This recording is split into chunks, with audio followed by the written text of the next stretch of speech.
আমন্ত্রণ ব্যবসা বাণিজ্য আর অর্থনীতির সবশেষ খবর নিয়ে নিউজ 24 এর নিয়মিত আয়োজন পূবালী ব্যাংক পিএলসি বিজনেস টাইমে। সাথে আছে আমি মাহমুদা মনি। এতক্ষণ দেখছিলেন সংবাদ শিরোনাম। খোলা বাজারে ডলারের দাম 2 থেকে 3 টাকা বেড়েছে। বাজার ব্যবস্থার উপর ডলারের দাম ছাড়ার একদিনের মাথায় এই মূল্য বৃদ্ধির ঘটনা ঘটল।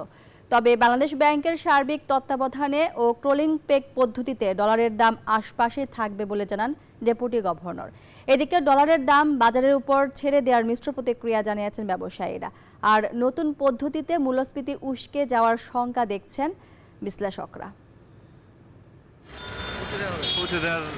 আন্তর্জাতিক মুদ্রা তহবিল IMF এর ঋণের চতুর্থ ও পঞ্চম কিস্তি পেতে শর্ত মেনে বুধবার ডলারের দাম বাজার ব্যবস্থার উপর ছেড়ে দেয় বাংলাদেশ ব্যাংক। চাহিদা ও যোগানের ভারসাম্য থাকায় টাকার অবমূল্যায়ন হতে দেবে না বলে জানায় কেন্দ্রীয় ব্যাংক। রাজধানীতে এক অনুষ্ঠানে আর্থিক খাতের সংখ্যা থেকে বের হয়ে আসায় এই সিদ্ধান্ত নেওয়া হয়েছে বলে জানান deputy governor. We have not actually used a single dollar to support the market. Rather, some money foreign exchange was bought to build up our reserves. So it is not built in a significant way, but it is remain constant despite huge payment of government loans as well as huge reduction of international payment areas.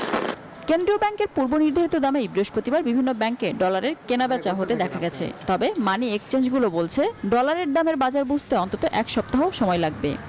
122 থেকে 124, 25, 26 এর উপরে মনে উঠবে না। পরবর্তীতে যদি governor মহোদয় আমাদের চিঠি দেয় তোমরা ওপেন বেচাকেনা করো বা রেট বাড়াই বেচাকেনা করো, তখন আমরা সেইভাবে করব। সরবরাহ এবং চাহিদা এই দুই নিরিখেই মার্কেটটা ঠিক হবে। আমরা আশা করি দামটা খুব লাগামহীনভাবে টাকার অবমূল্যায়ন হবে না। এদিকে ডলারের দাম বাজার ব্যবস্থার উপর ছেড়ে দেওয়ায় আমদানিকারক ও উৎপাদকরা জানিয়েছেন মিশ্র প্রতিক্রিয়া। নিয়ন্ত্রণ থাকা অবশ্যই দরকার। আমরা তাতে আমার মনে হয় যে যারা ইম্পোর্ট করে তারা সবাই উপকৃত হবে। মার্কেট রেট যখন ওপেন হয়ে যাবে ডেফিনেটলি এটা বার্গেন হয়ে আমরা একটা প্রপার রেট পাবো। বিশ্লেষকরা বলছেন ডলারের দামের ক্ষেত্রে মূল্য সীমানা কিছুটা বাড়িয়ে পূর্বের ক্রলিং পেগ পদ্ধতি আরো কিছুদিন যাচাই করতে পারত কেন্দ্রীয় ব্যাংক। আশঙ্কা থাকবে যে আমরা যে ফরেন এক্সচেঞ্জ যে ইনভেস্টমেন্টটা চাচ্ছি, তো এটা যদি একটা স্টেবল পর্যায়ে না যায় তাহলে আগামী 2-3 মাস তো সময় লাগবেই একটা স্টেবল পর্যায়ে যেতে। তবে ভুয়া মানি এক্সচেঞ্জ ব্যবসায়ীদের নিয়ন্ত্রণে রাখা গেলে ডলারের বাজার স্থিতিশীল রাখা যাবে বলে মত সব মহলের। মিনা ফিরদাউস, নিউজ 24, ঢাকা। অবশেষে বাংলাদেশের বন্ধ শ্রমবাজারের দ্বার খুলছে মালয়েশিয়া। প্রথম ধাপে 7,926 জন কর্মীর নাম চূড়ান্ত হয়েছে।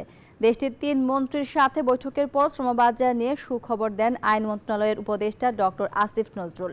জানান আগামী বছরগুলোতে আরও বড় সংখ্যায় বাংলাদেশি কর্মী নেওয়ার ব্যাপারে নীতিগত সিদ্ধান্ত নিয়েছে দেশটি। যদিও বাংলাদেশিদের জন্য শ্রমবাজার আবারও খোলার জন্য কয়েকটি শর্ত জুড়ে দিয়েছে কুয়ালালামপুর। 3 সিন্ডিকেটের থাবায় গেল বছর মালয়েশিয়া যেতে পারেননি হাজার হাজার শ্রমিক। ভিসা জটিলতায় চোখের জলে তাদের বিমানবন্দর থেকে ফেরত আসতে হয়। সেই সাথে দেশটিতে শ্রমিক পাঠানোর ক্ষেত্রে চক্র তৈরির অভিযোগ তুলেছিল কুয়ালালামপুর। তবে অন্তর্বর্তী সরকার দায়িত্ব নেওয়ার পর এই বন্ধ বাজার আবার চালু করতে উদ্যোগী হয়। তারই ধারাবাহিকতায় বৃহস্পতিবার মালয়েশিয়ার পুত্রজায়ায় দেশটির স্বরাষ্ট্রমন্ত্রী সাইফুদ্দিন ইসমাইল এবং মানব সম্পদ মন্ত্রীর সাথে এক যৌথ সভায় মিলিত হন প্রবাসী কল্যাণ এবং বৈদেশিক কর্মসংস্থান উপদেষ্টা ডক্টর আসিফ নজরুল। বৈঠক শেষে আইন উপদেষ্টা জানান চূড়ান্তভাবে মালয়েশিয়া যাওয়ার সুযোগ পাচ্ছেন বাংলাদেশি শ্রমিকরা। আমরা অনেক আলোচনা করেছি, তো তারা বলেছে তারা ব্যাচ ওয়াইজ নেবে। তো প্রথম ব্যাচ হিসাবে 7,926 জনের তালিকা ওনারা চূড়ান্ত করেছেন এবং এটা খুব অল্প সময়ের মধ্যে ওনাদেরকে মালয়েশিয়াতে কাজ করার সুযোগ দেওয়া যাবে, এই প্রক্রিয়া শুরু করে দিয়েছেন ওনারা। এছাড়া ভিসা জটিলতা, রিক্রুটিং এজেন্সি সহ নানা ইস্যুতে ফলপ্রসূ আলোচনা হয়েছে বলে জানান উপদেষ্টা আসিফ নজরুল। বাংলাদেশ থেকে সবচেয়ে বেশি লোক নেবেন ওনারা, যেটুকু আশ্বাস আমরা পেয়েছি। তো আমরা অনুরোধ করেছিলাম বাংলাদেশে যারা রিক্রুটিং এজেন্ট আছে তাদের সবার জন্য যেন উন্মুক্ত করে দেওয়া হয়, যাতে সবাই লোক পাঠানোর সুযোগ নিতে পারে।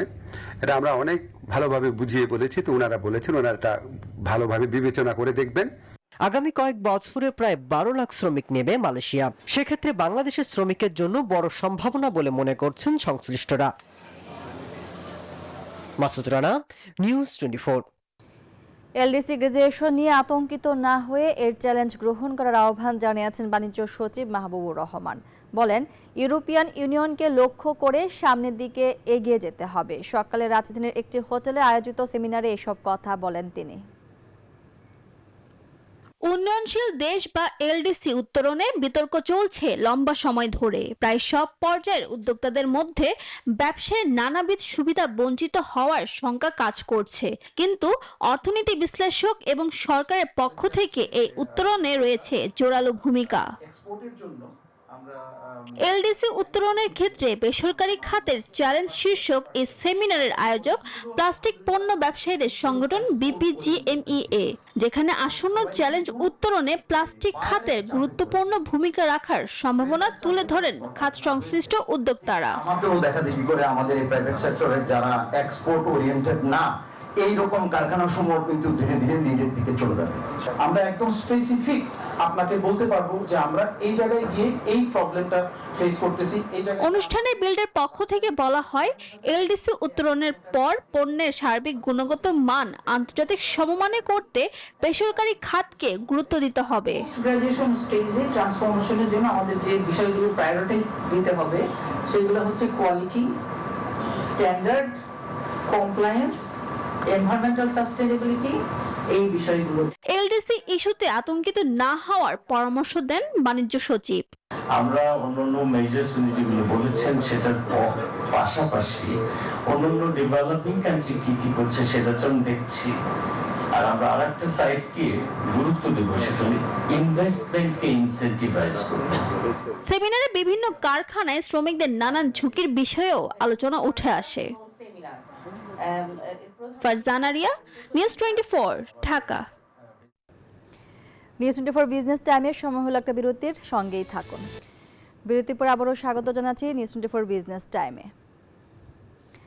টানা দ্বিতীয় দিনের মতো চলছে জাতীয় রাজস্ব বোর্ড এনবিআর কর্মকর্তাদের কলম বিরতি।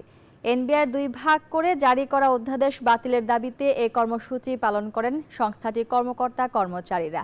এতে ভোগান্তিতে পড়েছেন আমদানি রপ্তানিকারক সহ সিএনজেফ ও শিপিং ব্যবসায়ীরা। প্রতিনিধিদের পাঠানো তথ্যচিত্রের ডেস্ক রিপোর্ট। জাতীয় রাজস্ব বোর্ডকে ভেঙে রাজস্ব নীতি এবং রাজস্ব ব্যবস্থাপনা নামে দুটি অংশে ভাগ করে অধ্যাদেশ জারি করে অন্তর্বর্তীকালীন সরকার। এর প্রতিবাদে 3 দিনের কলম বিরতি কর্মসূচি পালন করছে সারা দেশের এনবিআর কর্মকর্তা কর্মচারীরা। সংশ্লিষ্ট স্টেক হোল্ডারদের একাংশ এতে সমর্থন জানিয়েছেন। বৃহস্পতিবার সকাল থেকে দ্বিতীয় দিনের মতো কলম বিরতি পালন করেন এনবিআর এর কর্মকর্তা কর্মচারীরা। তারা বলছেন, সংস্কারের নামে রাজস্ব ব্যবস্থাকে লাল ফিতায় বেঁধে ফেলা হোক, এটা চান না তারা। কলম বিরতির কারণে ব্যাহত হচ্ছে কার্যক্রম। আমদানিকৃত কোনো পণ্যের চালান বন্দর থেকে খালাস হচ্ছে না। এতে বিপাকে পড়েছেন সংশ্লিষ্টরা। গতকালকে বন্ধ গেছে, আজকেও বন্ধ। এই কারণে মনে করেন আমাদের বন্দরের পণ্য খালাস করা যায় না, এই কারণে 4 গুণ হারে ড্যামারেজ আসতেছে। আমদানির অর্থনীতি ব্যাঘাত হচ্ছে, এটা তো এনবিআর এর সমস্যা। আমার ফাইলের কোনো আমি কোনো ইয়ে পাচ্ছি না, যেটা আমাকে হেল্প করতে পারতেছে না। তো এই হিসাবে আমাদের আরও অন্যান্য কাজ থাকে, এক্সপোর্টে অনেকগুলো কাজ থাকে। ওই কাজগুলো আমার এখানে আসার কারণে ওই দিকে আমি আর যেতে পারছি না। সাময়িক অসুবিধায় পড়েছেন করদাতা ও সেবাগ্রহীতারা। কাস্টমস কার্যক্রম বন্ধ থাকার কারণে কাস্টমস হাউজে শুল্কায়ন হচ্ছে না, ফলে রাজস্ব লক্ষ্যমাত্রা অর্জিত না হওয়ার আশঙ্কা করছেন সংশ্লিষ্টরা। তৃতীয় দিনের কলম বিরতি কর্মসূচি চলবে শনিবার সকাল 10টা থেকে দুপুর 3টা পর্যন্ত। Shoaib Shamim, desk report, news 24। Syndicate করে উড়োজাহাজের ভাড়া বাড়ানো, দুর্নীতি আর অনিয়মের অভিযোগ এনে association of travel agent of Bangladesh আটাবের বর্তমান কমিটি ভেঙে প্রশাসক বসানোর দাবি জানিয়েছেন সাধারণ সদস্যরা। বিকেলে রাজধানীর কাকরাইলে ইনস্টিটিউট অব ডিপ্লোমা ইঞ্জিনিয়ার্স বাংলাদেশের সামনে এক মানববন্ধনে আটাব সদস্যরা এমন দাবি জানান। আটাবের বর্তমান কমিটির কয়েকজন সদস্য সিন্ডিকেট করে উড়োজাহাজের টিকিট চড়া দামে বিক্রি করে বিপুল অঙ্কের টাকা হাতিয়ে নিয়েছে বলে অভিযোগ করেন সদস্যরা। আগামী 7 দিনের মধ্যে দাবি পূরণ না হলে কঠোর কর্মসূচির ঘোষণার কথা বলেন তারা। আর এই ছিল বিজনেস টাইমের এখনকার মতো আয়োজন। এতক্ষণ সাথে থাকার জন্য ধন্যবাদ সবাইকে।